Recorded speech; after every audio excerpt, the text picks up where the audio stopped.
नमस्कार। पुरुषों में एक ऐसी समस्या पाई जाती है जिसका नाम है शीघ्र पतन यानी कि प्रीमेच्योर इजैकुलेशन।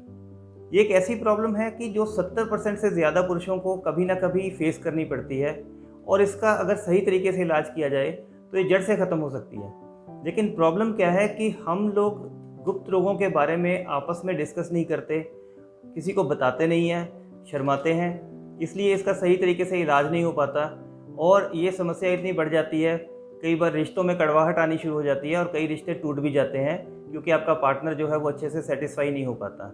मैं डॉक्टर मुकुल साल्दी, तेज क्लिनिक करनाल से, मैं एक आहार विशेषज्ञ और सेक्सोलॉजिस्ट हूँ। आज मैं आपके साथ डिस्कस करूँगा कि कौन कौन से कारण हैं जिनकी वजह से ये शीघ्र पतन होता है और इसको हम अगर बिना दवाई के ठीक करना चाहें तो हमें क्या क्या करना पड़ेगा। मेडिकल साइंस का ये मानना है कि अगर आपका लिंग योनि में प्रवेश करने के 2 मिनट से पहले ही स्खलित हो जाता है तो ये मान लिया जाता है कि आप शीघ्र पतन की समस्या से पीड़ित हैं। 2 मिनट से ज़्यादा टाइम निकलेगा तो आपको ये बीमारी नहीं मानी जाएगी। अगर मेडिकल साइंस के पॉइंट ऑफ व्यू से देखा जाए, वो अलग बात है कि आपका पार्टनर सेटिस्फाई हुआ या नहीं हुआ। तो नॉर्मली जो एक एवरेज होती है वो 5 मिनट का रहता है, कईयों का टाइम 10 मिनट तक भी रह जाता है, 12 मिनट भी चला जाता है, लेकिन 2 से लेके 10 मिनट, 12 मिनट, 15 मिनट तक इसको नॉर्मल माना जाता है। पिछले 20 साल से इस बीमारी का जो आंकड़ा है वो बढ़ता जा रहा है। पहले जितनी ये समस्या हुआ करती थी उससे कई गुना अब बढ़ चुकी है। उसका एक मुख्य कारण है जो लोग मास्टरबेट करते टाइम, हस्तमैथुन करते टाइम पोर्नोग्राफी यानी गंदी फिल्में देखते हैं। तो होता क्या है कि दिमाग में एकदम से एक्साइटमेंट हो जाती है और जब आप पोर्नोग्राफी देख रहे होते हो, साथ में मास्टरबेट कर रहे होते हो, तो डिस्चार्ज बड़ी जल्दी हो जाता है। ये चीज़ जब बार बार करेंगे तो आपके दिमाग से ऐसे मैसेजेस आने शुरू हो जाते हैं। जैसे ही आप सेक्स के बारे में सोचते हो या सेक्सुअल एक्टिविटी करना शुरू करते हो तो तुरंत ही डिस्चार्ज हो जाता है। तो ये यंग लड़कों में ज़्यादा प्रॉब्लम आ रही है क्योंकि कारण क्या है कि वो पोर्नोग्राफी रेगुलरली देखते हैं और साथ में मास्टरबेट करते हैं। इस वजह से दिमाग को हैबिट पड़ जाती है जल्दी डिस्चार्ज करने की। दूसरा कारण रहता है कि जो हमारा ये पेनिस है, इसके ऊपर का जो हिस्सा होता है जिसको ग्लैंड्स बोलते हैं, ये कईयों का बहुत सेंसिटिव होता है। सेंसिटिविटी की वजह से क्या होता है कि जैसे ही किसी चीज़ का टच मिलता है इसको, तो डिस्चार्ज होने के चांसेस बढ़ जाते हैं। ये भी एक मुख्य कारण रहता है शीघ्र पतन की समस्या होने का। तीसरा कारण, एक हमारे ब्रेन में एक हार्मोन होता है सेरोटोनिन। अगर उस हार्मोन की कमी हो जाए तो भी शीघ्र पतन होना शुरू हो जाता है। ये आमतौर पे उन लोगों में देखा जाता है जो थोड़ा सा उदास रहते हैं या डिप्रेस रहते हैं या एंग्जाइटी जिनको बहुत ज़्यादा रहती है, बहुत ज़्यादा घबराहट रहती है। इस प्रकार के लोगों में भी शीघ्र पतन की समस्या हो सकती है। चौथा कारण क्या होता है कि कई बार 40 साल के उम्र के बाद जैसे जैसे उम्र बढ़ती है तो कुछ बीमारियों की वजह से, जैसे डायबिटीज़ हो गई यानी कि शुगर, या ब्लड प्रेशर हो गया, या ब्लड प्रेशर और डायबिटीज़ की दवाइयाँ हो गई, हार्ट प्रॉब्लम हो गई, इन कारणों से कई बार क्या होता है इरेक्शन थोड़ी कम होनी शुरू हो जाती है, यानी कि लिंग में तनाव की कमी होनी शुरू हो जाती है। लिंग में जैसे जैसे तनाव की कमी होती है तो पुरुष ये सोचता है कि सेक्स करते टाइम कहीं ये ना हो कि तनाव चला जाए, तो वो जल्दी जल्दी सेक्स करने की कोशिश करता है। इस जल्दबाजी की वजह से वो धैर्य से काम नहीं ले पाता और शीघ्र पतन हो जाता है। हालांकि अगर हम देखें कि ये जो शीघ्र पतन की समस्या उम्र के साथ घटनी चाहिए, लेकिन वो बढ़ जाती है ऐसे ऐसे केसेस में जहाँ पे ये जो इरेक्शन की प्रॉब्लम आनी शुरू हो गई होती है और इरेक्शन कम आने की वजह से शीघ्र पतन होना शुरू हो जाता है। अब हम आते हैं उन तरीकों से जिससे कि हम इस समस्या से छुटकारा पा सकते हैं। सबसे पहला जो मेथड होता है, जो सबसे पहला तरीका होता है, उसको बोलते हैं स्टार्ट एंड स्टॉप टेक्निक।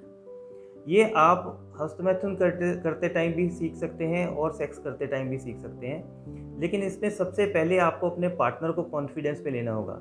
आपके पार्टनर को पता होना चाहिए कि आप शीघ्र पतन की समस्या से छुटकारा पाना चाहते हैं। इसमें आप सेक्स करना शुरू करेंगे या मास्टरबेट करना शुरू करेंगे, हस्तमैथुन करना शुरू करेंगे, और जब आपको लगेगा कि आपका वीर्य स्खलित होने लगा है, आपको डिस्चार्ज होने लगा है, उससे थोड़ी सी देर पहले ही आप रुक जाएंगे, 30 सेकंड तक रुके रहेंगे। जब आपको लगेगा कि अब आपका वीर्य नहीं निकलेगा तो दोबारा से प्रक्रिया शुरू कर देंगे।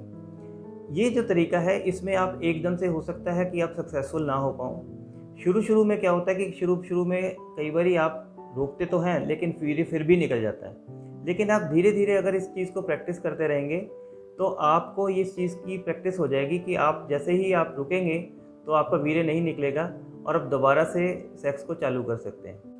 दूसरा तरीका है स्क्वीज़ मेथड। स्क्वीज़ मेथड क्या है? जो आपका पेनिस होता है, इसका एक ऊपर का भाग होता है जिसको बोलते हैं ग्लैंस, और नीचे का भाग जो होता है उसको बोलते हैं शाफ्ट। तो ग्लैंस और शाफ्ट के बीच का जो एरिया है, जब आपको लगे कि आपका डिस्चार्ज होने लगा है, आप खुद या अपने पार्टनर को बता सकते हैं। इसको इस पार्ट को, जो ग्लैंस और शाफ्ट को जो जोड़ता है, इसको वो थोड़ी देर के लिए दबा लेगी। तो जैसे ही आपको लगेगा कि अब डिस्चार्ज नहीं होगा तो इसको छोड़ के फिर दोबारा से आप अपना जो सेक्सुअल एक्टिविटी है वो कंटिन्यू कर सकते हैं। दोबारा से आपको लगेगा कि डिस्चार्ज होने लगा, फिर इसको हल्के से दबा लेना। ये दबाव जो है इतना ज़्यादा भी ना हो कि चोट लग जाए और इतना कम भी ना हो कि इसका कोई इफेक्ट ही ना आए। तो ये चीज़ जो है, ये चीज़ें बार बार आपको करके कई दिनों में, कई हफ्तों में इन चीज़ों का इफेक्ट आएगा। एकदम से मत सोचिएगा कि एकदम से इसका पहली बार में हो सकता है कि आप सक्सेसफुल ना हो पाएँ, लेकिन आप धैर्य से काम लेंगे तो ये एक बड़ी इफेक्टिव टेक्निक है जिससे कि आप प्रीमेच्योर इजैकुलेशन से छुटकारा पा सकते हैं। तीसरा तरीका है कीगल एक्सरसाइज। कीगल एक्सरसाइज किस मसल की एक्सरसाइज है? वो उसके लिए आप क्या करेंगे, आप पेशाब करते टाइम, जब आप पेशाब कर रहे हैं तो एकदम से पेशाब को रोक लेना है। रोक के आप जिन मसल्स को यूज़ करेंगे, जिन मांसपेशियों को, जिन पट्टों को आप इस्तेमाल करेंगे पेशाब को रोकने के लिए, वही मसल्स जो है कीगल मसल्स कहलाते हैं।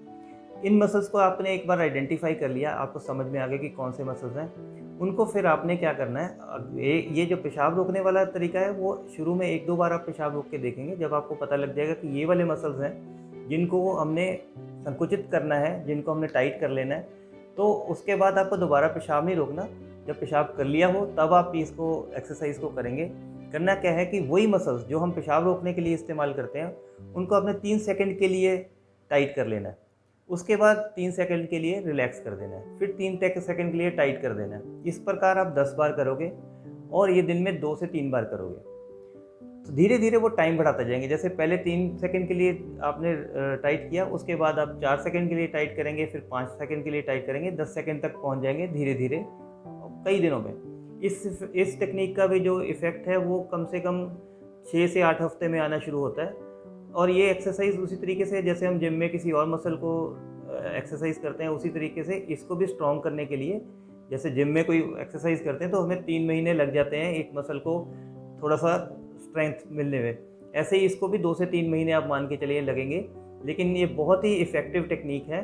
कीगल एक्सरसाइज पे एक मेरा अलग से वीडियो आएगा, वो ज़रूर देखिएगा, तो आपको और ज़्यादा क्लैरिटी होगी कि इसको कैसे हम इस एक्सरसाइज को करते हैं और सही तरीका इसमें सिखाया जाएगा। चौथा तरीका है रिवर्स काउंटिंग। जब आप सेक्स करना शुरू करते हैं तभी से आप उल्टी गिनती गिनना शुरू कर देंगे, जैसे 100, 99, 98, 97, 96, 95। इस तरीके से जब उल्टी गिनती गिनेंगे तो आपका ध्यान कहीं और चला जाता है। तो ध्यान कहीं और जाने की वजह से आपकी एक्साइटमेंट थोड़ी सी कम हो जाएगी और आपका जो वीर्य है उस पर डिस्चार्ज होने के चांसेस कम हो जाएंगे। इस तरीके से भी आप अपनी टाइमिंग बढ़ा सकते हैं। और एक चीज़ का ध्यान रखिए, आप जो पोर्नोग्राफी है यानी कि जो गंदी फिल्में हैं वो बिल्कुल देखना बंद कर दीजिए।